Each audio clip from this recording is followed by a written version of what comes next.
আমরা এই মুহূর্তে যে ব্রিজটার উপর দিয়ে যাচ্ছি এটা একটা ব্রিজ নয়, কিন্তু এটা একটা বাঁধ বলা চলে। কিন্তু যে বাঁধটি দিয়ে কিন্তু এখানে যে উমিয়াম লেকটা সৃষ্টি করা হয়েছিল। তো দর্শক বন্ধুরা একটু সঙ্গে থাকবেন। আমরা আজকে কিন্তু আপনাদের দেখাতে যাচ্ছি বর্তমান মেঘালয়ের যে বরাপানিতে যে উমিয়াম লেক রয়েছে সেই লেকের কিছু দৃশ্য আপনাদের সামনে দেখাবো বলে আমরা কিন্তু সামনের দিকটায় এগিয়ে যাচ্ছি। আর এই যে উমিয়াম লেকটা, এই লেকটা কিন্তু যখন নির্মাণ হয়েছিল তখন কিন্তু এটা মেঘালয়টা অবিভক্ত আসামের অঙ্গ ছিল।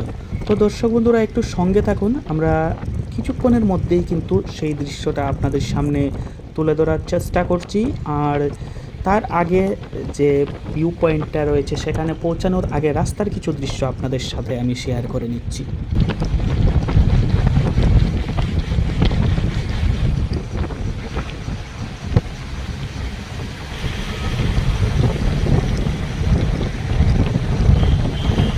আর আমরা আপনাদের সাথে কথা বলতে বলতে কিন্তু এই মুহূর্তে একেবারে একটি ভিউ পয়েন্টে চলে এসেছি, যেখান থেকে যে বরাপানিস্থিত উমিয়াম লেকটি রয়েছে সেই উমিয়াম লেকের দৃশ্য খুব সুন্দরভাবে দেখা যাবে।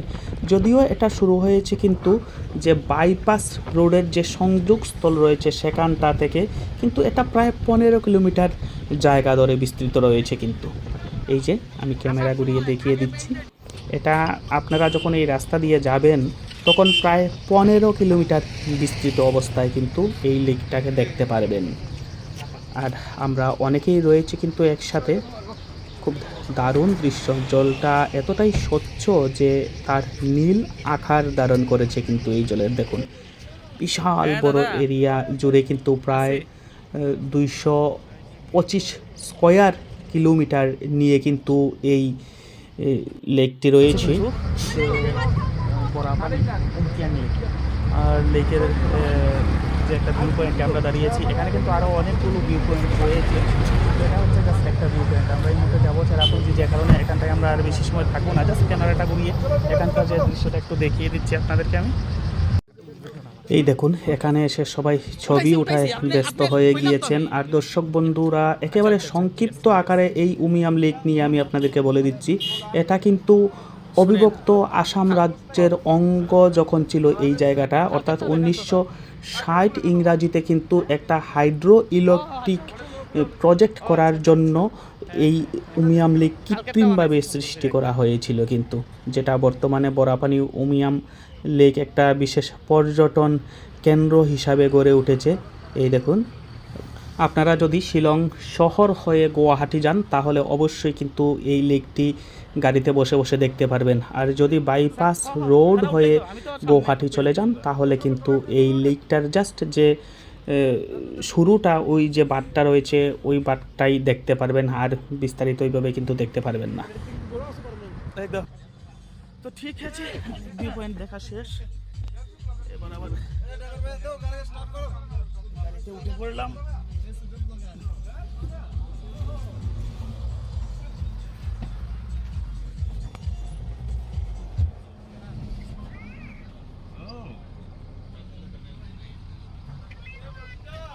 হ্যাঁ দাদা,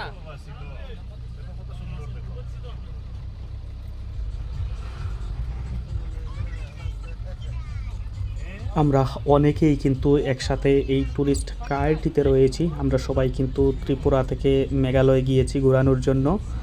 আর আমাদের গাড়ি চলতে শুরু করলো আবার শিলং শহরের উদ্দেশ্যে।